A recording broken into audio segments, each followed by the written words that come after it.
Una vez más desde la ciudad de Miami, un gusto volver a estar con ustedes. Cordiales saludos a quienes nos ven a través de la señal de Mega TV en la Florida, por Vito TV en el Ecuador y OnePlus TV en el Ecuador y en el mundo. Agradecemos la presencia del doctor Carlos Sánchez Berzaín. Él es el director del Instituto Interamericano por la Democracia. Quisiera unos primeros comentarios sobre lo que podría ser el nuevo gobierno del señor Daniel Noboa, en virtud de que este régimen va a estar apenas 1 año, 8 meses en el poder. Bueno, es un gobierno democrático con grandes desafíos. Gobierno corto, 17 meses, que es simplemente para completar el periodo del presidente Lasso, y un gobierno bajo gravísimas acechanzas y desafíos. Las acechanzas son el socialismo del siglo XXI o castrochavismo, que en el Ecuador se llama correísmo, y que es un proyecto antidemocrático que ha oprimido a ese país por más de 10 años y que no cesa de alterar la posibilidad de una normalidad democrática plena. Eso caracterizado por el hecho más grave que se produce en el Ecuador y en las Américas en el proceso electoral, que es el asesinato de Fernando Villavicencio, porque el esclarecimiento de los responsables mediatos, o sea, de los autores intelectuales de ese crimen, es la tarea esencial para avanzar en la recuperación plena de la democracia en el Ecuador. En ese caso, por ejemplo, el FBI es el que tiene la información y ha dicho el FBI que va a entregar esa información al nuevo gobierno. Sí, pero lo que el nuevo gobierno tiene que hacer es evitar la impunidad. Y para evitar la impunidad, segundo tema, hay sentencias ejecutoriadas con cárcel mandada por los tribunales del Ecuador que en el gobierno del presidente Lasso no se han ejecutado. Y estamos hablando de Rafael Correa, 8 años de cárcel, que no por pretender liderar el bloque, digamos, más grande o la primera minoría del poder legislativo en el Ecuador puede garantizarse impunidad a través de tratos y de presiones con el gobierno, como parece que hizo en el gobierno del presidente Lasso. Esta es una cosa en la cual tiene que haber transparencia y no puede haber impunidad, y en el que los ojos del Ecuador y el mundo están mirando al presidente Noboa, porque la gran sospecha es que Correa nunca fue ni perseguido ni detenido en el gobierno de Lasso, porque hubieron arreglos a nivel legislativo para concesiones o presiones que igual terminaron malamente con el gobierno de Lasso. ¿Cuáles serían los primeros síntomas de esa actitud del gobierno del presidente Lasso? Bueno, estamos hablando del presidente Noboa y para eso estamos poniendo el antecedente de lo malo que ha pasado, porque si hay algo que caracteriza el término del gobierno de Guillermo Lasso es el mal gobierno, que lo ha llevado a salvarse a través de la muerte cruzada, pero que ha dejado al Ecuador en una situación tremenda. Ahora, hablando del gobierno... El presidente de Daniel Noboa. Para el presidente Noboa, el desafío es primero el esclarecimiento del crimen político más importante que se ha cometido. No puede haber impunidad. El mundo y Ecuador quieren ver a los autores y combatir la impunidad cumpliendo las resoluciones que ya están dictadas. Pero además de eso tiene el gran desafío de generar empleo y de recuperar la seguridad para el Ecuador como él mismo lo ha percibido. Pero no va a recuperar la seguridad si no encuentra y sanciona a los asesinos de Fernando Villavicencio. No va a recuperar nunca la seguridad si permite que a través de un grupo político liderado desde el exterior por el condenado Rafael Correa, ese grupo tenga influencia y trabaje impunidad en el Ecuador. El presidente Daniel Noboa, en esta mayoría lograda en la Asamblea Nacional, con el correísmo, con el Partido Social Cristiano, los dos han dicho, el Partido Social Cristiano y Daniel Noboa, que no se van a prestar para impunidad de ninguna manera, por ejemplo, enjuiciar a la fiscal, que es una reconocida doctora que ha hecho un buen papel desde la Fiscalía. Bueno, eso se espera, pero ya le digo, ahí hay dos desafíos centrales. El primero es los autores intelectuales, porque los sicarios han sido todos muertos, o casi todos, del asesinato de Fernando Villavicencio, y segundo, cumplan la sentencia y la orden de captura de Rafael Correa. Por su experiencia y el conocimiento que usted posee, el FBI, cuando entrega la información, por ejemplo, al gobierno ecuatoriano, y no da a conocer íntegramente el informe, ¿podría hacerlo desde los Estados Unidos, el FBI, hacer público ese informe? No creo, yo creo que es obligación del gobierno ecuatoriano, eso debe estar en el marco de un convenio, pero en todo caso, todo el mundo ya sospecha y sabe y señala a los autores intelectuales. Es el socialismo del siglo XXI, el castrochavismo, con su operación mafiosa de lo que es el sicariato y el narcotráfico, el que ha asesinado a Fernando Villavicencio, y lo que se quieren son hechos, nombres, detalles, resultado de la investigación. Cuba, Venezuela, Bolivia, Nicaragua, el Ecuador, bajo control del socialismo del siglo XXI, matan. En Cuba, el último antecedente ha sido el esclarecimiento por la Comisión Interamericana de Derechos Humanos de que el asesinato con simulación de accidente de tránsito de Payá y de su acompañante es responsabilidad y fue ejecutado por la dictadura cubana. En Venezuela, el hombre que salvó a Chávez, el general Baduel, ha muerto en la cárcel como preso político de la dictadura. Isaías Baduel. Isaías Baduel. En Nicaragua están matando gente por doquier y hay antecedentes de documentación de asesinatos que se perpetran dentro y fuera de las prisiones de esa dictadura, y en Bolivia han sucedido casos de crímenes muy graves no esclarecidos con las denominadas masacres y asesinatos inclusive individuales como Sencata y Sacaba, perpetrados por instrucciones orales y grabadas del dictador Evo Morales y encubiertas por la dictadura actual. Entonces, el socialismo del siglo XXI mata. Y ha matado en el Ecuador, y lo que se requiere ahora es el detalle de la investigación, porque se sabe en genérico quiénes son los responsables. Usted decía, y todos conocemos, hay desafíos. Una, lograr la seguridad. Ese es un desafío. Otro, el generar empleo. Para esto requiere el gobierno de Daniel Noboa buscar apoyo internacional, y en este caso los Estados Unidos, que a la postre ha sido el socio natural del Ecuador, porque de lo contrario, lo que estaríamos es dando paso en el año 2025, en la nueva elección, a que de pronto vuelva el correísmo. Yo creo que en eso no va a tener problema el presidente Noboa. El Ecuador es un país con prestigio. La dolarización es la fortaleza del Ecuador. Y la otra fortaleza es que es el único país en la región en el siglo XXI que ha salido de una dictadura castrochavista. Y eso ha sucedido en el gobierno de Lenín Moreno y tiene que ser completado. O sea, más allá de las simpatías y antipatías que se puedan tener, hay dos legados importantísimos que tiene el Ecuador: la dolarización y el tratado de paz entre el Perú y el Ecuador que hace el presidente Yamil Maguad, ahora en el exilio. Así es la política, y el proceso de transición a la democracia y el retorno a la democracia que hace el presidente Lenín Moreno. Entonces el Ecuador tiene esas dos cualidades extraordinarias que no tiene ningún otro país. La transición de la dictadura a la democracia ha fracasado en Venezuela. Ahí está el fracasado gobierno de Guaidó, con todo el apoyo del mundo.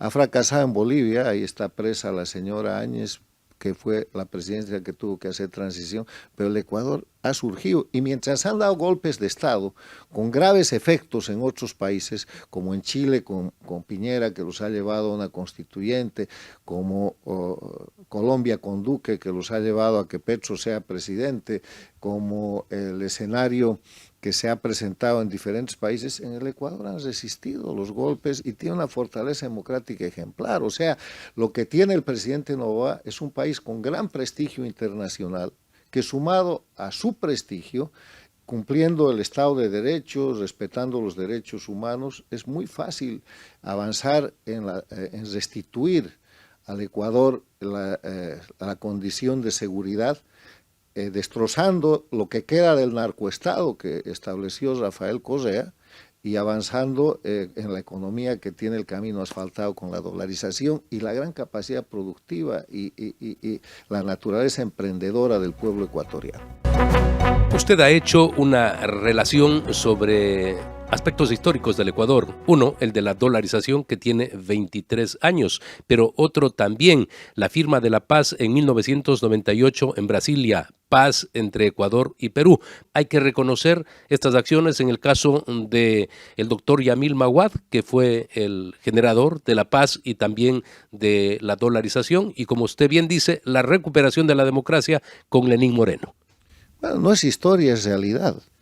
La historia es algo que se ha pasado, pero hoy día Ecuador y Perú están beneficiados con el Tratado de Brasilia, que es la paz que firmaron Maguad y Fujimori. Hoy día el Ecuador está beneficiado y es un gran ejemplo con la dolarización, tanto que la Argentina con Milei va por ese camino y va a tener que ir toda América. Y ha pedido que lo asesore el doctor Yamil Maguad. Entonces, y va a tener que ir por ese camino toda América Latina, porque la capacidad de emitir dinero es la capacidad de generar inflación y corrupción en los países de América Latina.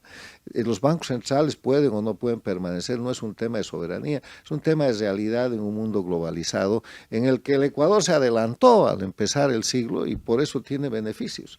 Y cuando hablamos del retorno a la democracia, el Ecuador con Rafael Correa tenía presos políticos, tenía tortura.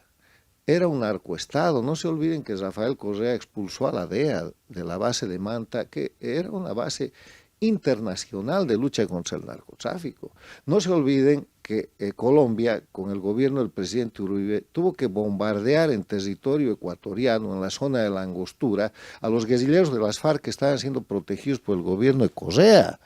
Y lo hizo después de interceptar una comunicación entre el jefe guerrillero que murió ahí y Hugo Chávez, que era el dictador de Venezuela, narcoestados.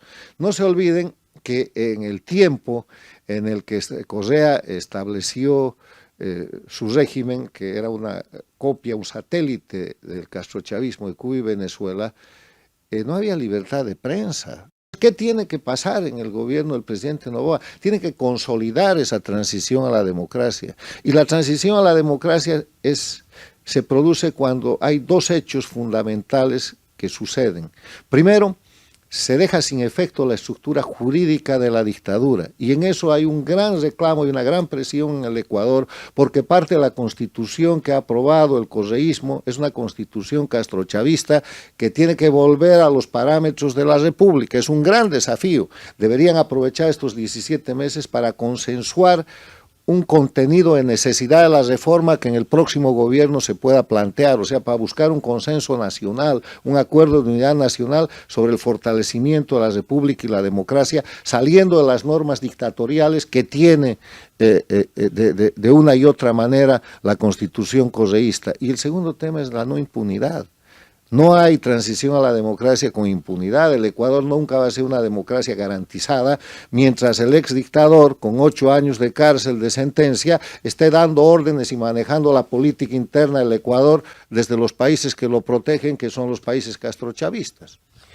Durante la campaña apareció nuevamente el tema de la desdolarización, que es lo que quiso Rafael Correa durante los 10 años de gobierno, pero ahora volvió su candidata a expresar la necesidad de salir de la dolarización. Y vale la pena precisamente reconocer que no solamente ha dado estabilidad económica al Ecuador la dolarización implementada hace 23 años por parte del doctor Yamil Maguad, sino que también dio estabilidad política y la paz. Recuerde usted, hay varios presidentes presos en el Perú.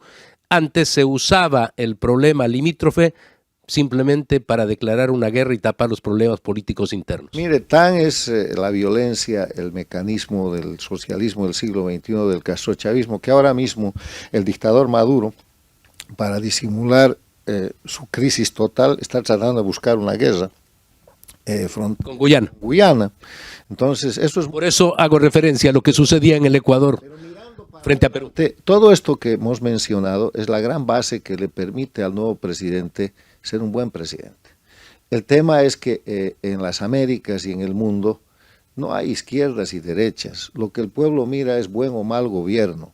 Y en el Ecuador ha habido un muy mal gobierno, lamentablemente, que ahora se cierra con la salida del presidente Lasso. Y el gobierno tiene el país, la gente tiene expectativa de tener un mejor gobierno. Y para hacer un mejor gobierno, yo creo que va por buen camino el presidente Noboa y ojalá tenga un buen gobierno. Necesita primero unidad nacional para tener respaldo en el poder legislativo. Y no es unidad a cambio de impunidad, es unidad a cambio de estabilidad, empleo y seguridad para el pueblo ecuatoriano. Si él puede hacer eso en 17 meses, va a haber una gran opción para fortalecer la democracia en la próxima elección. Se dice que los países tienen que ser abiertos al mundo. En el caso del Ecuador quedó ya firmado un tratado de libre comercio con China. Tiene que la Asamblea ratificar ese tratado en el caso del Ecuador. Pero también hay visiones sobre cómo China ha penetrado en América Latina con un deseo, digamos, de más o menos dirigir los destinos de estos países asociados al socialismo del siglo XXI. ¿Habrá que tomar en cuenta esto o simplemente mantener la relación fría, clara, pragmática?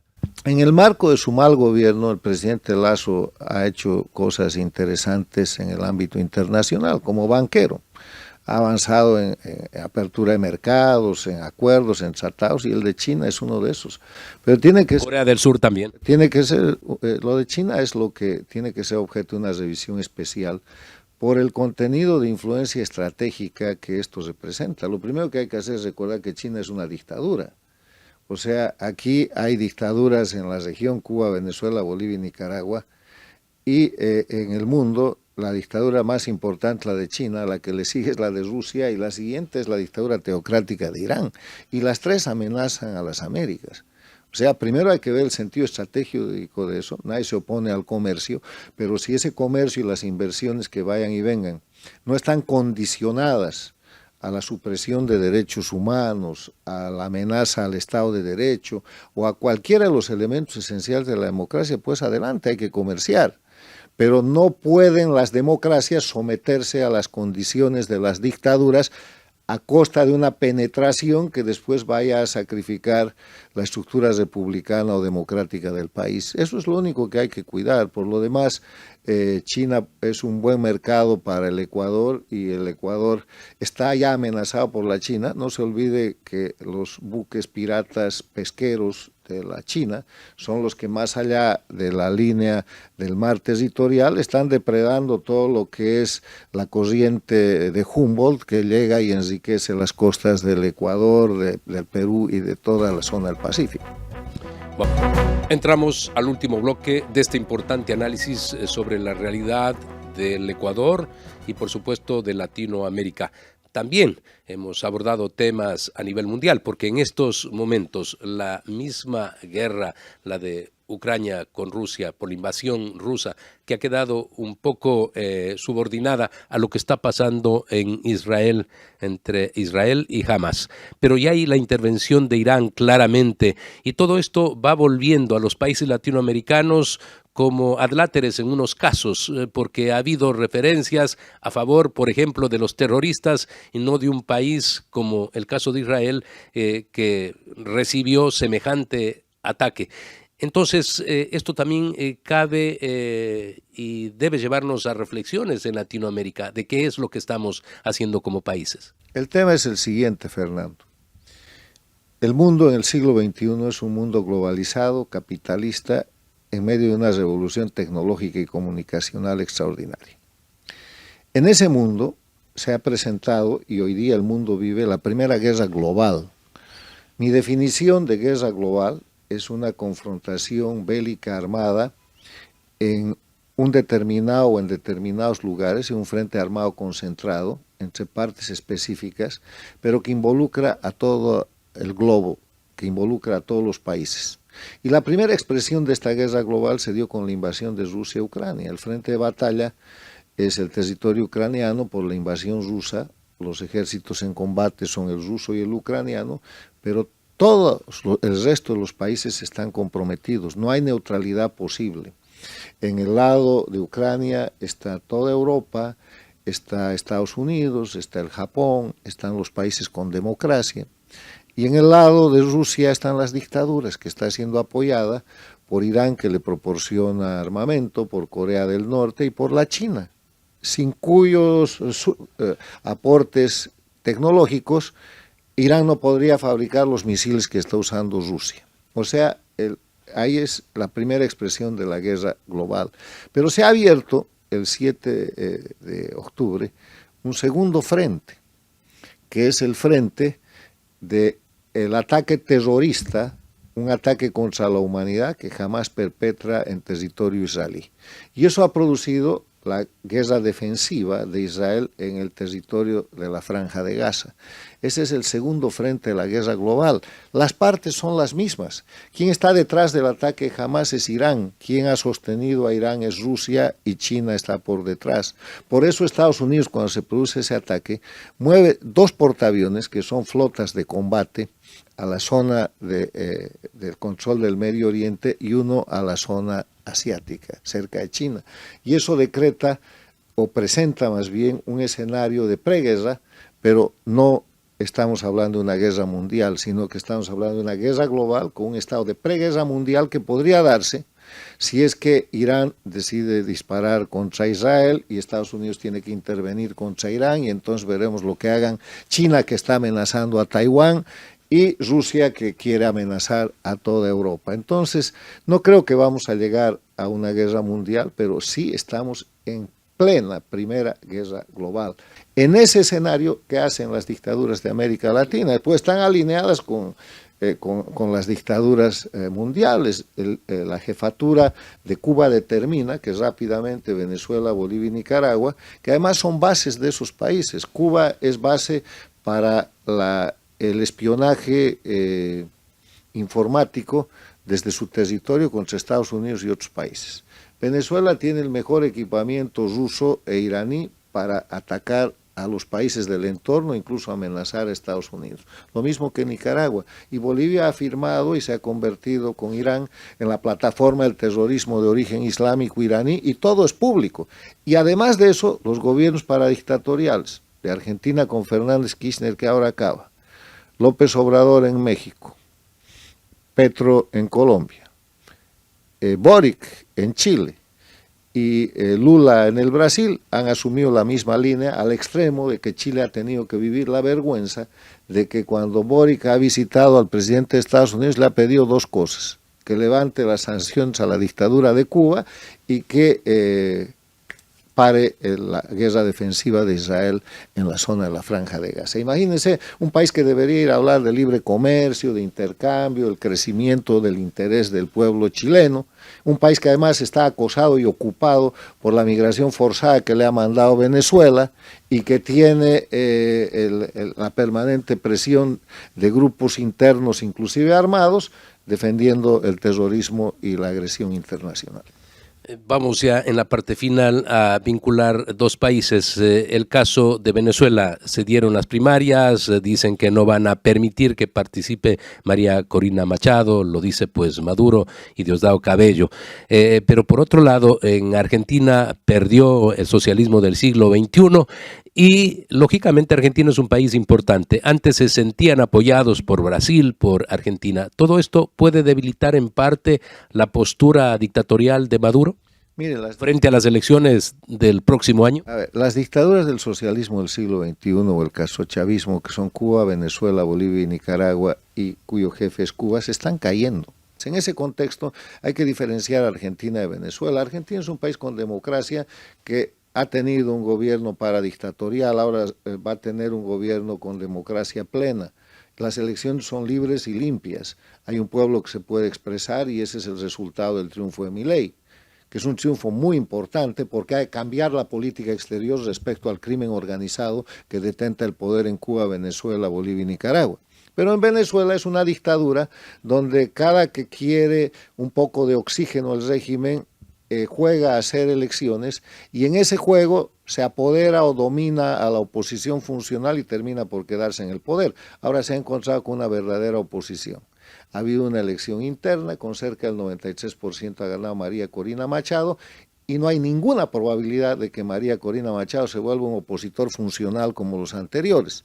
Entonces vamos a ver un momento el próximo año en el que o hay elecciones y gana María Corina Machado o la dictadura vuelve a ser una de las suyas, ya sea por el método nicaragüense, meter presa a la oposición, por el método ecuatoriano, matarlos, o por el medio cubano, han matado en el Ecuador a Fernando Villavicencio, o por el método boliviano, una mezcla de masacres y de compra de la oposición, o simplemente van a tener que ser sometidos a una presión definitiva de la comunidad internacional que termine con la dictadura. La garantía de que algo va a pasar y va a ser algo a favor de la libertad y la democracia en Venezuela es María Corina Machado y el gran respaldo popular que tiene, que da la garantía de que en un escenario en el que es probable que haya elecciones, es muy cierto que María Corina puede ganar.